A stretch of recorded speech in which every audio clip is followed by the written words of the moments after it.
ልብ በሉ ካመንበት ጊዜ ይልቅ ይላል። በአገባብ እንመላለስ። በስካር አይሁን በዘፈን አይሁን መተከል ብቻ በቂ እንዳልሆነ በመድህኑ ማመን ደግሞ በቂ አይደለም። አማኝ በየትኛውም ድካም እንኳን ቢገኝ አይኮነንም ብለው የሚለፈልፉላችሁ ኃጢአት እንደማልሰራ እርግጠኛ ነኝ እያሉ ነው። ይሄ ደግሞ እንዴት ውሸታምነት! ፍርድ ከእግዚአብሔር ቤት ተነስቶ ይጀምራል ማለቱ ከአማኞች ወገን ፍርድና ቁጣ እንደሚመጣ የእግዚአብሔር ቃል አያሳይምን? እንደነዚህ ላሉት ሰዎች እግዚአብሔር ከመንግስተ ሰማያትና ከገሃነመ እሳት ትንሽ ቀልቀል አድርጎ ለዳኑ ኃጥኦች ሊያዘጋጅላቸው ይገባል ማለት ነው። ማመን መሰረት ነው እንጂ መደምደሚያ አይደለም ያልኳችሁ ለዚህ ነው። ማመን መነሻ ነው እንጂ መፈጸሚያ አይደለም ያልኳችሁ ለዚህ ነው። ይሄንን የሚያረጋግጥልን የእግዚአብሔር ቃል ልትነግረን ትችላለህ? አዎ ነግራችኋለሁ። በሮሜ መልእክት ምዕራፍ 13 ቁጥር 11 ላይ ካመንበት ጊዜ ይልቅ መዳናችን ዛሬ ወደኛ ቀርቧልና ይላል። ልብ በሉ ካመንበት ጊዜ ይልቅ ይላል። አያችሁ፣ መዳናችን ወደኛ ይቀርባል ይላል። ከማመን ጊዜ ይበልጥ መዳናችን ወደኛ ይቀርባል የሚለው የማመን ጊዜ መዳንን የመፈጸሚያ ጊዜ እንዳልሆነ የሚያረጋግጥ ነው። ካመንበት ጊዜ ይልቅ ማለት ከማመናችን ጊዜ ይበልጥ መዳናችን ወደኛ የሚቀርበው በአገባብ እንመላለስ። በስካር አይሁን በዘፈን አይሁን በመዳራት አይሁን እያለ ይቀጥላል። አያችሁ፣ መዳናችን የበለጠ ወደኛ የሚቀርበው ካመንበት ጊዜ ይበልጥ በእነዚህ ምግባራት ስንመላለስ ነው። ያ ማለት ምን ማለት ነው? ያመንበት ቅጽበት መዳናችንን የፈጸምንበት ቅጽበት አይደለም።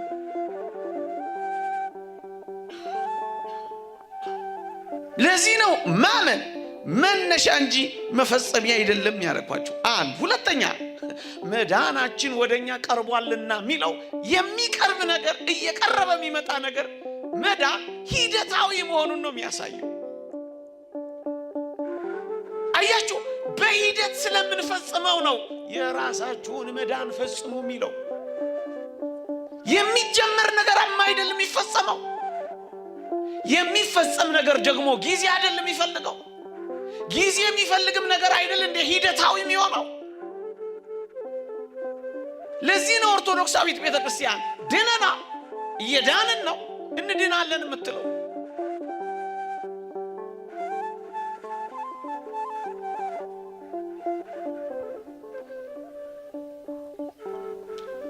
ወገኖቼ መዳናችን በማመን ብቻ አንዴ ተፈጽሞ ያበቃ ቢሆን ኖሮ እነዚህን በስካር አይሁን በመዳራት አይሁን በዘፈን አይሁን እያለ መግለጽ ለምን ያስፈልገዋልስ? አያችሁ፣ የራሳችሁን መዳን ፈጽሙ የሚለው ቃል በማመን ብቻ ሳይሆን ይልቁንም በእምነት በመጽናት በምግባራት በማሸብረቅ በትሩፋት በማጌጥ እስከ መጨረሻው በመጽናት የሚፈጸም እንጂ አምኛለሁ ድኛለሁ ተብሎ የሚፎከርበት አይደለም። አንድ ሊቅ እንዲህ ይላል፣ ማመን ችግኝ እንደመትከል ነው ይላል።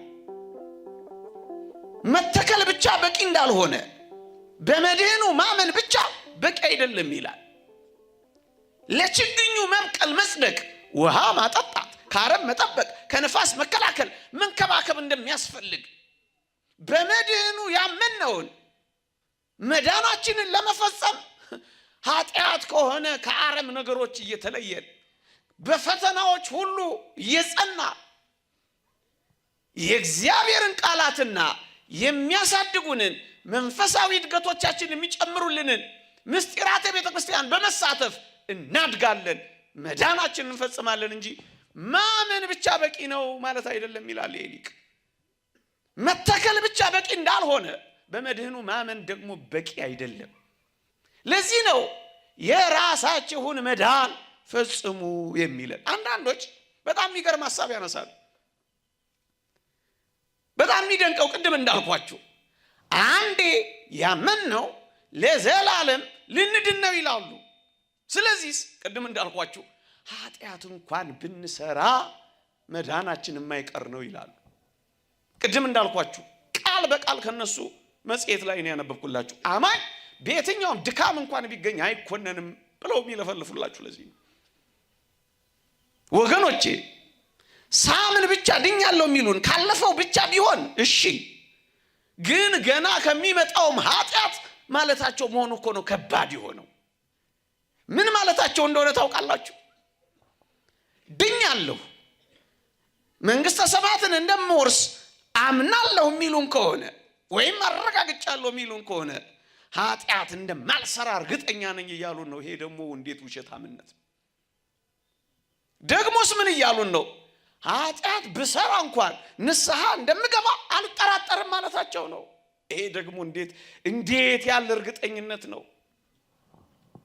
ደግሞስ ንስሐዬም በፍጹም ተቀባይነት እንዳለው አውቃለሁ ማለታቸው እኮ ነው። ይሄ ምንኛ ድፍረት ነው! አማኞች ሆነው በመጽሐፍ ቅዱስ እንዴት እንደተባሉ የቅዱሳት መጻሕፍትና ኃይለ ቃላት ተመልከቱ። በሞቶች ከወገናችንም ያሉት ፍሬ ቢሶች ሆነው እንዳይቀሩ ይላል። ፍሬ ቢሶች ሆነው እንዳይቀሩ የግድ ስለሚያስፈልገው በመልካም ሥራ ስለመጽናት ይማሩ ይልላችኋል። አያችሁ፣ ከወገናችንም ያሉት ማለት አማኞች ጭምር ፍሬ ቢሶች ሆነው እንዳይቀሩ የሚለው ፍሬ ቢስ ሆነው ገለባ ሆነው ወደ እሳት ሊጣሉ እንደሚችሉ አይናገርምን? አንድ ሁለተኛስ ፍርድ ከእግዚአብሔር ቤት ተነስቶ ይጀምራል ማለቱ ከአማኞች ወገን ፍርድና ቁጣ እንደሚመጣ የእግዚአብሔር ቃል አያሳይምን? ታዲያስ እንዴት ነው አንድ ሰው ወደፊትም ከሚመጣው ኃጢአት ድኛለሁ ብሎ ሊያውጅ የሚችለው? ወገኖቼ እኛ ኦርቶዶክሳውያን እግዚአብሔርን ስለማዳን ጸጋው ጠርጥነ ነው እንዳይመስላችሁ፣ ይልቁኑ ራሳችንን ስለማናምነው ነው። አንዳንዶች እግዚአብሔርን ማናምን አድርገው ራሳችንን ነው ማናምነው። ወገኖቼ ይርጋለም ይኑር አይኑር አላቅም፣ አዲስ አበባ ኮንዶሚኒየም የሚባል መኖሪያ ቤት በመንግስት ይገነባል። እስኪ ልጠይቃችሁ፣ መንግስት ኮንዶሚኒየም ገነባ ማለት ሁላችንም ኮንዶሚኒየም ውስጥ እንገባለን ማለት ነው? ነው አይደለም እንዴ? በፍጹም አይደለም። መጀመሪያ ይመዘገባል፣ ከዚያ ይቆጥባል፣ ሳያቋርጥ ይተጋል፣ ከዚያ ደግሞ ማጠናቀቂያ ስራ በራሱ ይሰራል። እነዚህን ሁሉ ሂደቶች ያልፋል እንጂ መንግስት ኮንዶሚኒየም ገነባ ማለት ሁላችንም እንገባለን ማለት አይደለም። በፍጹም አይደለም። ዋጋ መክፈል መሳተፍ ያስፈልጋል። ለዚህ ነው የራሳችሁን መዳን ፈጽሙ የሚለን የእግዚአብሔር ቃል። አስታውሳለሁ በልጅነት በሰንበት ትምህርት ቤት ከአንድ ሰው ጋር ተወያይተን ነበር በዚህ ርዕሰ ጉዳይ እና ምን አለን? ድኛለሁ፣ ጸድቄያለሁ፣ መንግስተ ሰማያት ገብቻለሁ አይነት ነገሮች አወራለን። ኋላ አንድ ጩልሌ ሰንበት ተማሪ ነበረ፣ ጥያቄ ጠየቀው። ምን አለው? ኃጢአት ትሰራለህ አለው። አዎ እሰራለሁ። እሱማ በደል ትበድላለህ? አዎ በድላለሁ። እሱማ አለ። እና እስኪ ስምህን ንገረን በመጽሐፍ ቅዱስ ማን ብለን እንጥራህ አለው። እና ልጁ ምን ብሎ መለሰ? የዳነ ኃጥእ እባላለሁ ብሎ አስተዋወቀ። እግዚአብሔር ያሳያችሁ። በዚህ ድኛለሁ፣ በዚህ ኃጢአተኛ እንደነዚህ ላሉት ሰዎች እግዚአብሔር ከመንግስተ ሰማያትና ከገሃነመ እሳት ትንሽ ቀልቀል አድርጎ ለዳኑ ኃጥኦች ሊያዘጋጅላቸው ይገባል ማለት ነው። እየሰማችሁኝ ነው? 2-3 የእግዚአብሔርን ቃላት ላንብብላችሁና ትምህርቴን ልጠቅልለው። እየገባችሁ ነው? እየተረዳችሁ ነው? በጣም ጥሩ። ይኸውላችሁ መጽሐፍ ቅዱስ በግልጽ እንዲህ ይላል። በማቴዎስ ወንጌል ምዕራፍ 24 ላይ እስከ መጨረሻው የሚጸና እርሱ ይድናል የሚል ቃል አለ። ልብ በሉ። እስከ መጨረሻው የሚጸና እርሱ ነው የሚድነው ይላል። አያችሁ፣ መዳናችን በማመናችን ብቻ ነው ያልኩት። በማመናችን ብቻ ሳይሆን የሚወሰነው መዳናችን የሚወሰነው በመጽናታችን ነው። አያችሁ፣ መዳንን የሚወስነው ባመንነው እምነት መጽናታችንን፣ በጀመርነው ምግባር መቀጠላችንን፣ በሰራነው ትሩፋት ማሳደጋችን ላይ ነው እንጂ የሚመሰረተው አምነሃል በቃ ሂድ መጽሐፍ ቅዱስ ብሎ ያውቅ። ያመኑትን ሁሉ ምን እንደሚላቸው አላያቸውም? ንስሐ ግቡ፣ በጌታችን በመድኃኒታችን በኢየሱስ ክርስቶስ ስም ተጠመቁ የሚላቸው ለምን ይመስላችኋል?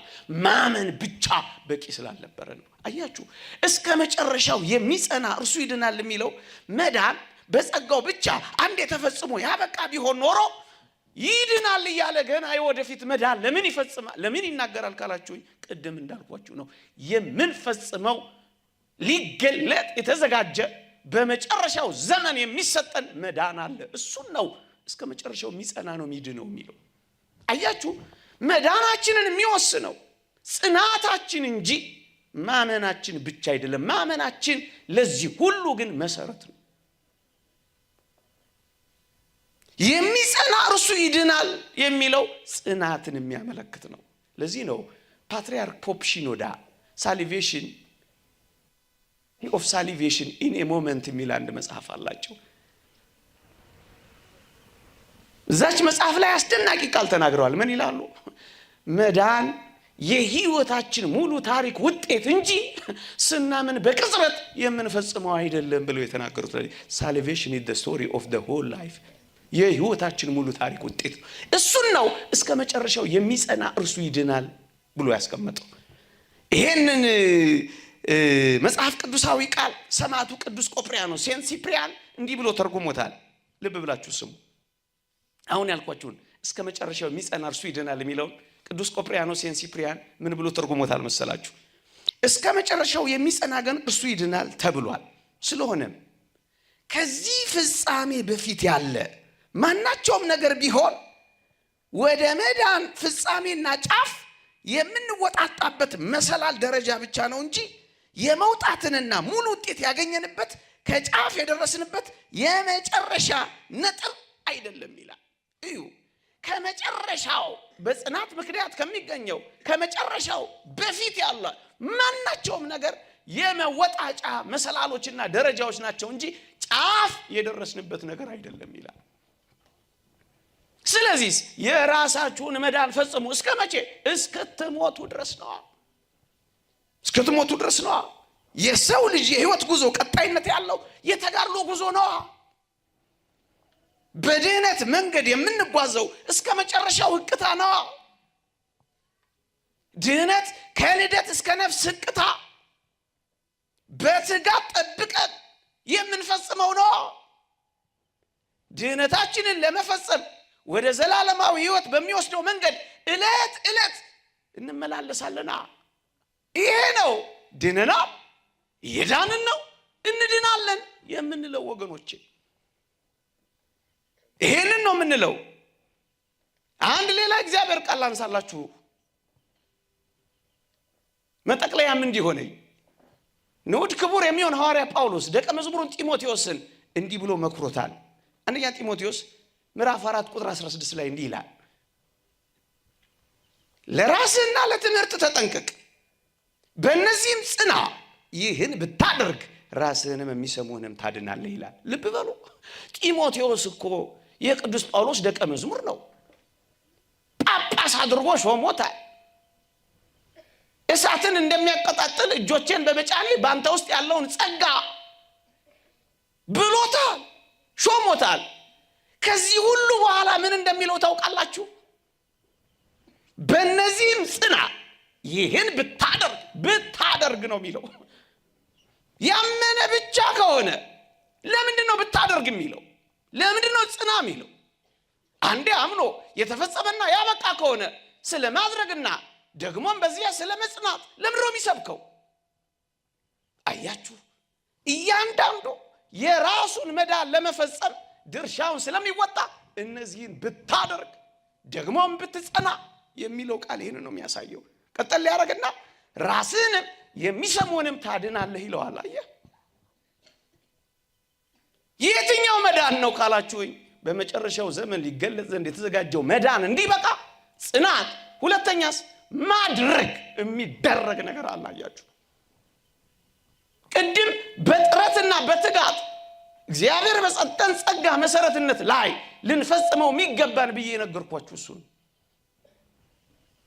መዳኑን አንዴ በማመኑ ምክንያት ያገኘ ከሆነ ጢሞቴዎስን ታድናለህ እያለ ለምን ስለሌላ መዳን ይናገራል ካላችሁኝ፣ ድነናል፣ እየዳንን ነው፣ እንድናለን። መፈጸም ስላለበት ይሄ ደግሞ መሰረት የሚያደርገው በማድረግ ላይ ነው። ማድረግ ደግሞ መስራት ነው፣ ተጋድሎ ነው፣ የሁል ጊዜ ኑሮ ነው፣ የዕለት ዕለት መመላለስ ነው። አንድ ሌላ የእግዚአብሔር ቃል የእግዚአብሔርን ፈቃድ አድርጋችሁ የተሰጣችሁን የተስፋ ቃል እንድታገኙ መጽናት ያስፈልጋችኋል ይላል። የሚፈጸመው በጽናት ነው ምእመናን። የተሰጠን የተስፋ ቃል ምንድነው? የመዳንን ተስፋ የሚል ቅድም አላነበብኩላችሁ? የመዳንን ተስፋ የተስፋውን ቃል እንድታገኙ ማግኘት ምን ማለት ነው? ገና እንዳላገኘን አያሳይም፣ እንዳልተፈጸመ አያሳይም። ለዚህ እኮ ነው ንዑድ ክቡር የሚሆን ጳውሎስ እኔ ገና እንዳልያዝኩት እቆጥራለሁ የሚለው እኮ ለዚህ ነው። መዳን ያበቃና የተፈጸመ ከሆነ ለምን ስለ ንስሐ ይሰበካል? ለምን ጉባኤ ይዘረጋል? ለምን ጾም ይጾማል? ለምን ጸሎት ይጸለያል? ለምን ዲያብሎስስ መንጋውን ለምን ይዞራል? እንዳልመሳ ሊውጥ ለምን ያገሳል? ብርቱ የመዳን ጉዞ ውስጥ ስላለን ነው። ሌሎችን በርካታ ቃላትን ባነበብኩላችሁ እንዳይመሽባችሁ ስለምፈልግ ማጠቃለያዎቼ አባ መቃርዮስን አጋንንት ሁሉ ጊዜ ወደ ጆሮው እየመጡ ምን ይላሉ መሰላችሁ? መቃርዮስ ሆይ ጸድቀሃል እኮ፣ መቃሪ ሆይ ድነሃል እኮ ይሉታል። አባ መቃርዮስ ሁሉ ጊዜ እንዲህ ይላቸዋል፣ ገና ነኝ ይላቸዋል። ወገኖቼ ገና ነን። ገና እንዳልያዝኩት የሚለው የቅዱስ ጳውሎስን ቃል ተመልከቱት። መላእክት ታጅበዋት በከበረች ሞቱ ጊዜ ወደ ሰማይ የዘመሩ ሲወስዷት ያኔ ነው አባ መቃርዮስ ሰይጣን ሆይ አሁን ገና ጸድቅ ያለው ያለው። ቆመሃል፣ ትውደቅ፣ ትነሳ፣ ትንገዳገድ፣ ትጽና አላወቅም። ታዲያ እንዴት ነው አብቅቻለሁ የምትለው? ገና ነኝ በለው። ምክንያቱም ሳትፈጽመው እንዴት ትፈጽመዋለህ? ዙሩ ሳያልቅ አቋርጠው ይሁን ፈጽመው ይሁን በምን ይታወቃል? ለዚህ ነው መጽሐፍ ቅዱስ ይሄንን የሚያትተው። እንደና አባ አርሳኒዮስ ሁሉ ጊዜ በጸሎቱ ምን እንደነበር ታውቃላችሁ? ጌታ ሆይ እንባውን እያፈሰሰ እግሩ ስር ያለውን ሰሌን በእንባው እያራሰ ሁሉ ጊዜ ጸሎቱ ምን እንደነበር ታውቃላችሁ? ጌታ ሆይ እንድጀምር እርዳኝ ይል ነበር። ሳይጀምሩ እንደጨረሱ ካሉት እግዚአብሔር ይጠብቀን። ጌታ ሆይ ሁሉ ጊዜ ጸሎታችን እባክህን አስጀምረን ይሁን። ጀማሪ ሳለን ደርሻለሁ ከማለት ጌታ ሆይ ሰውረኝ እንበለው። ይሄ እንዴት ያለ ትዕቢት ነው ወገኖች! አባ ሲሶ የተባለ አባት የእረፍቱ ደቂቃና ሰዓት በደረሰች ጊዜ 80 ዓመት ሙሉ ተጋርሎ ምን እንዳለ ላስታውሳችሁና ላብቃ። ምን አለው እግዚአብሔር? በ80 ዓመት በበረሃ ተጋርሎ ሊሞት ሲል እኮ ነው አባት እግዚአብሔርን እንዲህ ያለ በጸሎት ሲጠይቅ አልጋውን የከበቡት ደቀ መዛሙርቶቹ ሰሙት። ምን ይላል? እባክህ አምላኬ ሆይ ለንስሐ የሚሆን ጥቂት ጊዜ ስጠኝ እያለ እንባውን እያፈሰሰ መለመን ጀመረ። 80 ዓመት ሙሉ ተጋርሎ እኮ ነው ወገኖቼ። አባቶቻችን ፍጹም ወደ እግዚአብሔር ሲቀርቡ አንድ የሚታወቃቸው ነገር ምን እንደሆነ ታውቃላችሁ? በደለኞችና ኃጢአተኞች እንደሆኑ ይታወቃቸዋል። አባ ማቴዎስ የተባለ አባት እንዳለው ሰው የበለጠ ወደ እግዚአብሔር የበለጠ ሲቀርብ ኃጢአተኛ መሆኑ የታየው ይመጣል ይላል። ነብዩ ኢሳይያስን ያነሳል። አይኖቼ ሰራዊት ጌታ እግዚአብሔርን አይቻለሁ ሲል ከንፈሮቹ የረከሱብኝ ማለት ይጀምራል ይላል። እውነተኛ የእግዚአብሔር ሰዎች መገለጫ እኮ ይሄ ነው። ያ አባት እንዳለው ጌታ ሆይ አንተ ልዕልና ግለጽልኝ፣ የኔን ድካም ደግሞ አሳውቀኝ የሚለው እውነተኛ የእግዚአብሔር ሰዎች ውስጣቸውን ነው የሚመለከቱት። ከድካማቸው በቀር የሚያውቁት ነገር የለም። ለዚህ ነው አብርሃም ገና በእግዚአብሔር ፊት ቆሞ ሳለ አመድና ትቢያ የሚሆን ይላል። በእግዚአብሔር ፊት በእውነት የሚቆሙና የሚያዩት አመድና ትቢያን ነው የሚሉት። ለዚህ ነው እመቤታችን ቅድስት ድንግል ማርያም ልጇን ታቅፋ እንደምትወልደው እየተነገራት የበለጠ ክብሯ ሲጨምር ባሪያው ልሁን የምትለው አያችሁ። መንፈሳዊነት እንደዚህ ነው። እና አባ ሲሶይ ምን አለ መሰላችሁ? እባክህ አምላኬ ሆይ ለንስሐ የሚሆን ጥቂት ጊዜ ስጠኝ ያለ በለቅሶ ሲማጸን ሰሙት። ተማሪዎቹ ምን ብለው ጠየቁት? አባታችን አንተ እድሜ ልክህን በንስሐ የኖርክ መምህር ንስሐ ሆነ ሳለ እንዴት ነው አሁን ጥቂት የንስሐን ጊዜ ከእግዚአብሔር ትለምናለህ አሉት ይላል። አባታችን ምን ብሎ መለሰ? ልጆቼ ሆይ ይህን መንፈሳዊ ጥበብ ንስሐን ገና አሁን መጀመሪ ነው አላቸው። ሁል ጊዜ ጀማሪ ነው የምትሆኑት። ሁል ጊዜ አዲስ ነው የምትሆኑት። ሁል ጊዜ ትኩስ ነው የምትሆኑት። ሁል ጊዜ ራሳችሁን እንደ ጀማሪ እንጂ እንደ ጨራሽ አትቁጠሩት። ራሳችሁን መዳን ፈጽሙ። ይቆየን። የእግዚአብሔር ቸርነት፣ የእመቤታችን አማላጅነት፣ የቅዱሳን በረከት ረድኤት አይለየን። አሜን።